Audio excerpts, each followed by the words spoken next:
রমজান মাস কোনো স্মার্টফোন ব্যবহার করবেন না, নেট কানেকশনের সাথে সংযুক্ত থাকবেন না। যাদের নেটেই কাজ, নির্দিষ্ট সময় কাজের সময় করবেন, এরপরে টোটালি বন্ধ করে দিবেন। বাসার রাউটার বন্ধ করে দিবেন, নির্দিষ্ট সময় চালিয়ে বাকি সময় বন্ধ করে রাখবেন।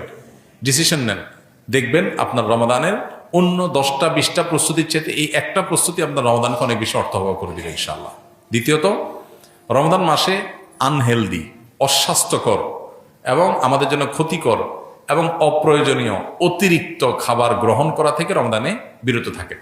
দুইটা জিনিস, এই দুইটা জিনিস যদি সঠিকভাবে করেন, আমার বিশ্বাস আপনার রমাদানকে আপনি অনেক সুন্দরভাবে কাটাতে পারবেন। এবাদত বন্দেগীতে আপনি স্বাদ পাবেন, তৃপ্তি পাবেন, স্পিরিচুয়াল যে আধ্যাত্মিক যে একটা প্রেরণা, শক্তি, এটা পাবেন।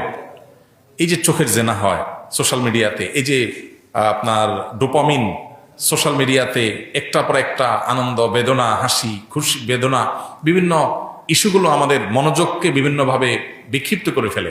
এরপর ইবাদতে মনোযোগ হয় না, না তারাবিতে মজা পাই, না রোজাতে, না তাহাজ্জুদে, না দোয়াতে, না তেলাওয়াতে কোনো মজা পাই। এগুলো থেকে আপনার সঠিক সুফলটা পেতে হলে আপনাকে নিয়ন্ত্রণ করতে হবে দুটা জিনিস। অনেক জিনিসের খোলাসা দুটা জিনিসের মধ্যে চলে আসবে। অতিরিক্ত খাদ্য গ্রহণ, অস্বাস্থ্যকর খাদ্য গ্রহণ না করে পরিমিত ভালো খাবার গ্রহণ করেন, স্বাস্থ্য ভালো থাকবে, ভেতর থেকে শক্তি পাবেন। আর খাবার যখন এলোমেলো হবে, ওইটা মানুষের আধ্যাত্মিক শক্তিকে ধ্বংস করে দিবে।